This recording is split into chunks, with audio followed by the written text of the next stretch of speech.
Sir, మీకోసం నా దగ్గర ఒక ప్రశ్న ఉంది. సార్, మీకోసం నా దగ్గర ఒక ప్రశ్న ఉంది. ఎందుకు వారక, ఎందుకు వాక, ఎందుకు వాకా నేను సంభాషణలోకి రాకూడదనుకుంటున్నాను. మీరు సంభాషణలోకి రాకూడదనుకుంటున్నారా? అవును, నేను చూస్తున్నాను. సరే సరే, నేను ఇక్కడ ఉన్న ఏ ముస్లింనైనా ప్రశ్నిస్తాను. వాకా తనతో మాట్లాడిన దేవదూత మోషేతో మాట్లాడిన దేవదూత అని ఎందుకు చెబుతాడు? సాధారణ ప్రశ్న.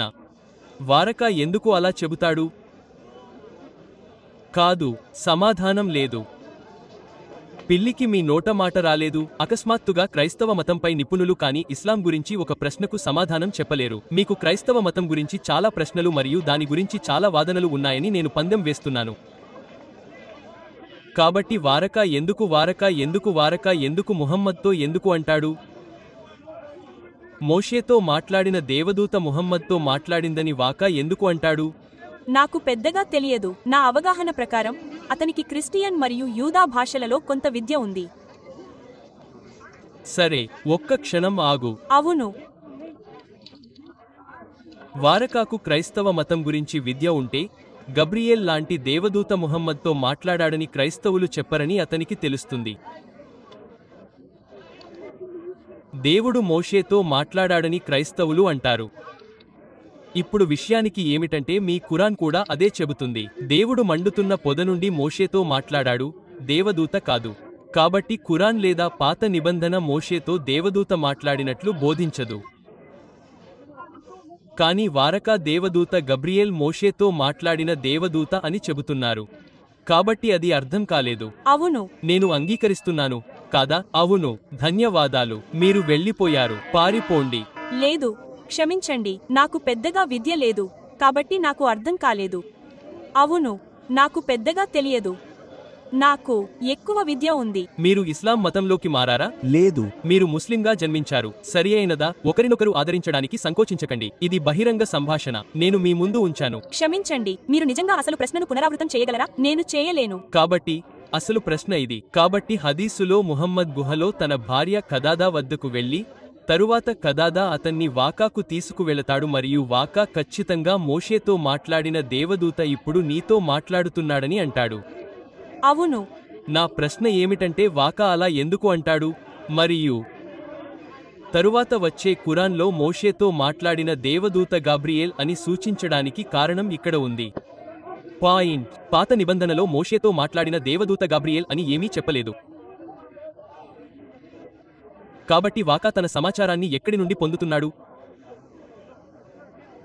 అవును, మీకు తెలుసా, మీరు నాకంటే చాలా చదువుకున్న వ్యక్తి అని నేను భావిస్తున్నాను. నేను బహుశా అలా చేయకూడదు. నేను నన్ను లేదా ఇస్లాంను చెడుగా చూపించాలనుకోవడం లేదు. అది న్యాయమే. అవును, సరే, కానీ ఇది ఎందుకు సమస్య అని నేను మీకు వివరిస్తాను. అవును, ఇది 2 కారణాల వల్ల సమస్య. అవును.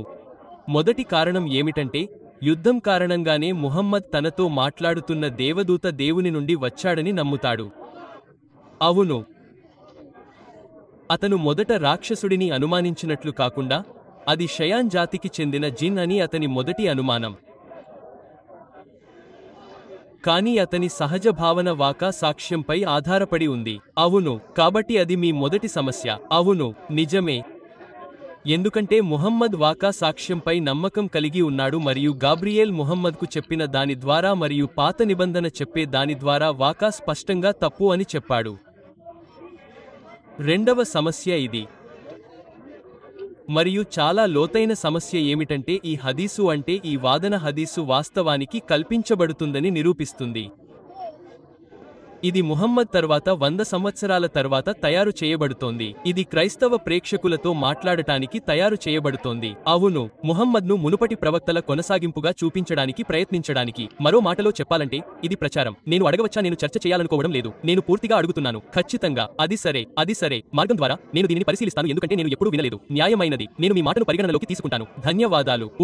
మీకు తెలుసా, అది కల్పితమని ఎందుకు చూపిస్తుంది? ఎందుకంటే కనీసం మీరు చెప్పేది నిజమైతే పని తప్పు కావచ్చు. లేదా అది కల్పితమైతే అతను అలా చెప్పి ఉండకపోవచ్చు. కాబట్టి ఈ హదీత్ కల్పితమని సూచించే కారణాలలో ఒకటి. ఎందుకంటే ముహమ్మద్ ఒక అజ్ఞాని అని గుర్తుంచుకోండి. అతను ఒక అక్షరాస్యుడు. అతను మునుపటి గ్రంథాలను చదవలేదు.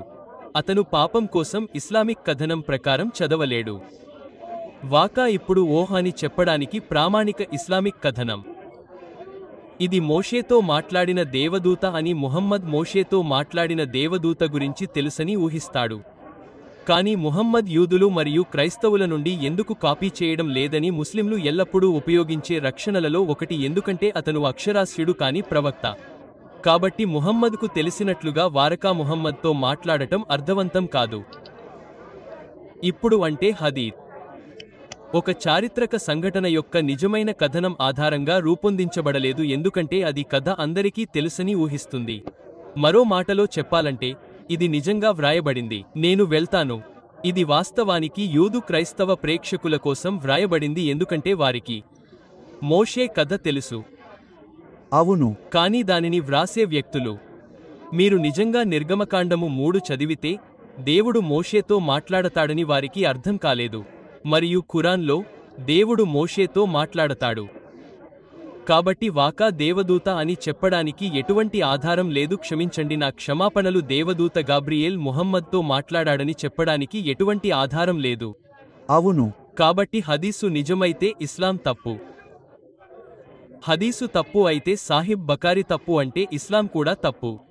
మీరు ఏమి చెబుతున్నారో అర్థం చేసుకోవడంలో నాకు కొంత వైకల్యం ఉందని మీకు తెలుసు. కాబట్టి ఇది నిజంగా మీ ఛానల్ పేరు మీకు తెలుసని నేను మీకు చెప్పగలనా? అవును. ఓహ్, చాలా ధన్యవాదాలు, ఎందుకంటే నేను దానిని తిరిగి చూడగలను మరియు మీరు ఏమి చెబుతున్నారో నాకు అర్థమవుతుంది. నేను దానిని దశల వారీగా పరిశీలిస్తాను. నేను చాలా తొందరలో ఉన్నాను, కానీ మీరు వెళ్లాల్సిన అవసరం ఉందా? అవును, నేను అలానే ఉన్నాను. నేను బాగానే ఉన్నాను. మీరు చాలా న్యాయంగా, సహేతుకంగా, నిజాయితీగా ఉన్నారు, కాబట్టి నేను మీకు ఒక బహుమతి ఇవ్వాలనుకుంటున్నాను. ఓహ్, ధన్యవాదాలు. మీ దగ్గర బైబిల్ ఉందా? నాకు తెలియదు, కాబట్టి నేను మీకు బైబిల్ ఇవ్వాలనుకుంటున్నాను. సరే, మీ బ్యాగ్ పెద్దది, తీసుకెళ్లేంత పెద్దది కాదు. నేను మాత్రమే చెబుతాను. నేను వెళ్తాను. మీరు ప్రారంభించడానికి ఒక చిన్న సువార్త. మీకు చాలా బాగుంది. మీకు ఒక అందమైన రోజు శుభాకాంక్షలు మరియు నిజాయితీగా మరియు న్యాయంగా ఉన్నందుకు చాలా ధన్యవాదాలు.